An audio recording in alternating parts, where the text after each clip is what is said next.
茶油曾在我国市场上广受追捧，是被誉为油中之王的珍稀食用油。然而如今却很少有人吃茶油了，究竟为何？这里是知识 TNT。茶油是从山茶属植物种子中提取的纯天然食用油，也被人们称为油茶籽油、山茶油。因为独特的香气和丰富的营养价值，曾经在我国市场备受青睐，尤其是在南方地区，茶油更是家家户户的必备之物。山茶树适合湿润温暖的环境，比如长江以南无污染的亚热带丘陵高山地区。从2011年到2023年，茶油产量从30多万吨提高到100万吨，产量提升了170%。预计到2025年，茶油产能将达到2000万吨。然而，由于茶油的市场定位和消费群体相对特殊，其销量与大豆油、花生油等传统食用油相比，仍有一定差距。茶油起源于我国南方地区，尤其是亚热带湿润气候区，是油茶树的天然栖息地。据公元前3世纪的《山海经》序书记载，原木南方油食也。这里的原木即指油茶，表明当时我国民间已经开始利用油茶果榨油以供食用。早期茶油主要被当作药用油，具有消炎、止痒、润肤等功效。李时珍在《本草纲目》中也记载了茶油的药用价值。在宋朝，人们发现茶籽中蕴含着丰富的油脂成分，于是开始尝试从茶籽中提取油脂。这一技术的普及，使得茶油逐渐成为人们生活中重要的食用油。由于茶油制作过程繁琐，只有富裕的家庭和宫廷才能享受到这种高品质的食用油。明太祖登基后，将其封为皇宫御膳用油。相传元末年间，就曾有人使用茶油治疗伤口和便秘。茶油为何不受待见了？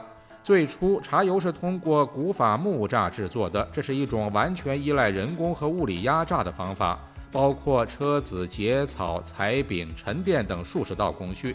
早期生产出来的茶油没有精炼环节，属于原油，含有游离脂肪酸、磷脂、油渣等杂质和有害物质。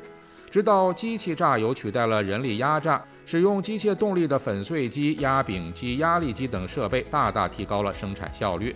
随着对产品质量要求的提高，精炼技术被引入到茶油加工中，通过脱胶、脱酸等步骤，去除了茶油中的杂质和有害物质，提高了茶油的品质。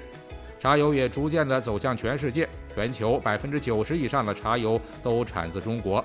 近年来，随着人们健康意识的提高和食用油市场的竞争加剧，食用油市场呈现多元化趋势。大豆油、菜籽油、花生油等油料因为价格亲民，更是占据了市场的主导地位。茶油工艺复杂，提高了成本，市场价格普遍偏高，难以在普通消费者中普及。虽然营养价值高，但消费者对其认知度和理解度普遍较低。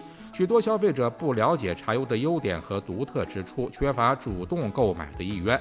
从生产角度来说，茶油的生产依赖于油茶树的种植，而油茶树的种植受到多种因素的影响，如天气、土壤、种植技术等，这导致茶油的产量受到限制，难以满足大规模市场需求。